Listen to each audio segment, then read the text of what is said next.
Hey everybody, thank you so much for watching this video.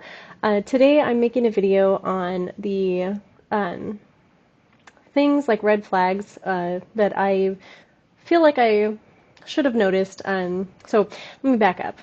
So today I'm making a video because I was recently diagnosed with papillary thyroid cancer. So if you're new to following me, or if this is the first video that you've seen of me, I was diagnosed with papillary thyroid cancer back in July 3rd, and today is July 26th. So it's pretty recent. I wanted to make this video to talk about some of the symptoms that I've been having for the past 5 years that maybe I probably could have like put two and two together, and I kind of just, well, I'll get into that. So, to start, the number one symptom that let me give you a brief little overview of the whole situation. So, as you can tell, maybe, I don't know if you can see it on the camera, but I've got this like lump in my throat here. And that's not normal. So a year ago, I went into a primary care physician. She looked at my throat. She could tell that it was enlarged. And then she felt it, and she was like, oh, it definitely is your thyroid. You should probably get it ultrasounded. I did not get an ultrasound. Don't need to go into that, but if you want to get more information about that, there's another video where I talk about it a little more. But the gist is you just need to know that I finally did go into get an ultrasound, found out it was a nodule, then got a biopsy, found out it was cancer, and so now here I am today. But when I got the biopsy, they did tell me, the guy who did the biopsy, because of the size of it, he said that he thought that it was likely that I had had the cancer for about 5 years. And because it is papillary thyroid cancer, it is fairly easily and successfully treated. So it's what he said. He said, if you have to have cancer, this is the cancer you want to have. Now, whether or not you agree with that doesn't matter. Yeah, anyways. So I started thinking back to about 5 years ago, and I realized that I've been having symptoms for a while that I couldn't quite figure out what was going on. And the very first thing that I noticed was 5 years ago, I started getting these weird sort of like tingly sensations, particularly in my face and my neck, and then sometimes they would go down my shoulder, down my arms, and it would be like pins and needles like in my face, and it was really weird. And so I actually did go to the doctor about it because that's a pretty major, concern. And they did a CT scan of my head because they thought maybe I was having seizures, which they determined I wasn't having seizures, and they just kind of blew it off, like, whatever, you're fine. Pardon me. So they were like, it's just in your head. So then, fast forward a few more years, maybe a few more months, I started having some, this might be a little TMI, sorry, but I started having some menstrual issues, and the main thing was that my period was just totally irregular. So sometimes it would be it doesn't matter the specifics. It was just different. It was different for me. It was very irregular, and that's where it started. It just started kind of where I couldn't predict when I was going to have my period, and so that was kind of obnoxious. Then it turned into I started having really heavy periods and very painful periods, and I can't really pinpoint when that started happening, but I do remember like that did start happening within the last like 5 years. The other thing that I noticed about 5 years ago was my hair started falling out a lot. And I actually went a long period of time with having my hair cut very short because it was disturbing for me when I would take a shower and I would wash my hair and I would get these huge clumps of hair just in my hand, and so it upset me, and I did talk to the doctor about that, and she did draw my blood. She did blood draws and checked my thyroid hormones, because if your hair is falling out, that is something that can be related to your thyroid, and never had any issue with my thyroid hormones. It never showed any issues. So, but my hair was falling out, And oh, my nails were really super dry. Like I would have, I had this one time I went to get my nails done, and the guy told me, he was like, "You really need to stop drinking so much alcohol." And I didn't drink at all at that time. I do have some drinks now, but at that time, like I didn't drink at all. And so I was like, "I'm not drinking. What do you mean?" But it was because like my nails were so dry. My nail bed was so dry, and that was that. So that's another thing that happened right around the same time that my hair started falling out. Um, the other thing that started happening, and this is like kind of getting into more recent symptoms, I guess, is I started getting this like irritation in my ear, and it feels like I have an ear infection, and that's been going on for probably about 2 years. And I was trying to put like eardrops in it to see if I could get it cleared out, or do something about it, because it was really irritating, but nothing seemed to be helping. And then I started getting tonsil stones on this side. This is the side I get tonsil stones on, and it's really obnoxious. And my tonsils are very swollen, and they don't ever seem to not be swollen. Um, Swollen? Yeah, that's the right word. So, and then I have this like itchiness in my throat. And so I've just had this whole side of my neck and head has kind of been irritated for about 2 years. And when I went to the doctor a year ago, and she was the one who noticed that my thyroid was enlarged. Um, I talked to her about the ear and the tonsils and the tonsil stones, and she had recommended that I go to an ENT too, because like and I didn't do that either. So anyways, so that's definitely another symptom that I had. And let's see, I was just thinking, oh, so then this is something that has been really within this last year.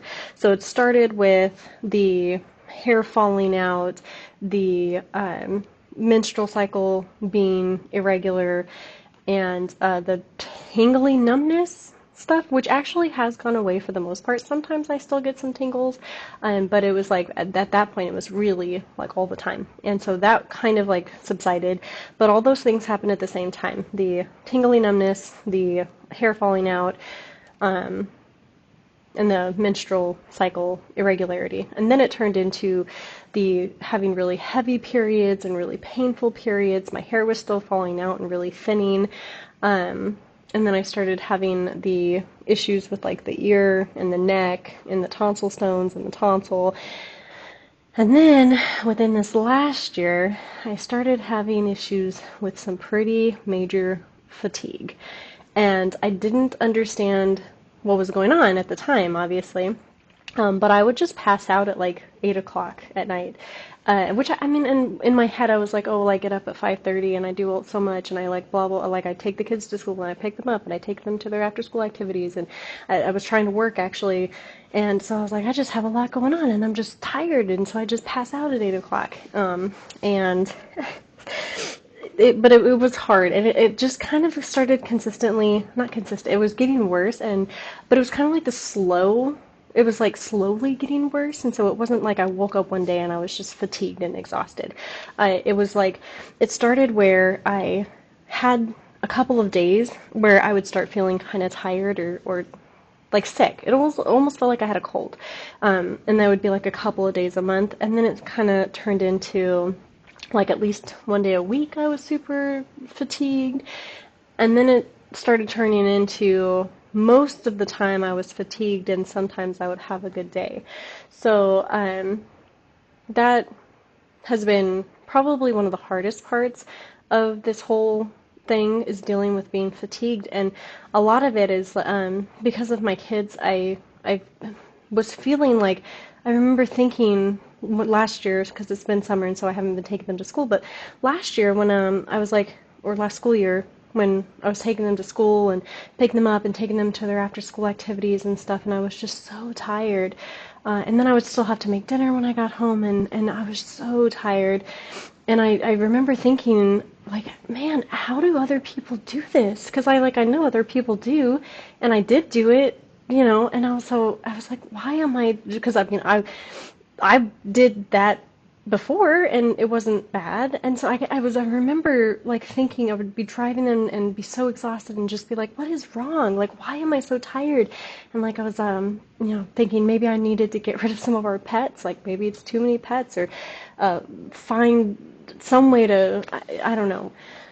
Um, but yeah, so that was hard, because I felt like I was like not able to not take care of my kids, but I just wasn't giving it all that I could, if that makes sense, because I was just so tired all the time. And so, I don't know. Anyways, that's been the hardest part, is dealing with the fatigue. Um, and then, uh, so that's dealing with the fatigue has been probably like the hardest part. And some of the other symptoms that I like started having just within the last year, is that I get what I call swallowing fatigue.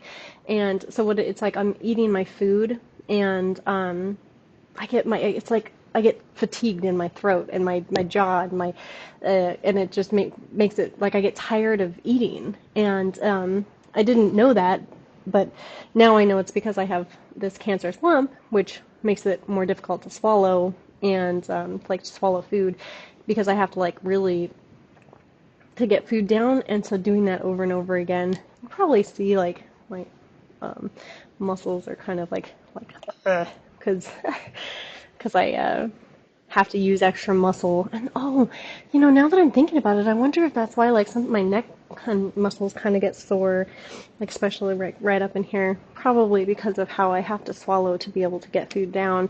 But that kind of goes into the next symptom that I've been experiencing, is the feeling like I'm choking when I'm eating, which I just kind of thought that's how it was for everybody. I know that's kind of a silly, but I didn't realize that it was because when I swallow, if you've ever taken a bite that's too large, like you take a bite that's too big and you try to swallow it and you can kind of feel it going down your throat, like that's how it felt for me to swallow any amount of food, except like tiny little bites. And so it would take me a really long time to eat my food, because I would be taking teeny tiny little bites, or I'd be chewing my foods up really, really small so that I could swallow it so it wasn't uncomfortable, especially like chips. And like I thought that there were times where I thought I was like gonna choke because I could feel it going down my throat. And so now that I know that it's cancer and that I have this lump in my throat, I've actually been doing a better job at just swallowing. It's fine. I'm not gonna choke. I'm just gonna swallow and I'm gonna feel it, but it doesn't mean that I'm choking. So, so that's one of those symptoms that I have been dealing with, that I didn't know that it was related until after I got diagnosed. Of course, all of these things I didn't know like could be because of the cancer, and I didn't know that until after I got diagnosed. So I think that's everything. Got the hair falling out. I don't know if I don't want to think that my weight loss had to do with having cancer. That would be hard to, like, I don't know, maybe. Because there was a period of time where I was working out a lot because I was teaching yoga.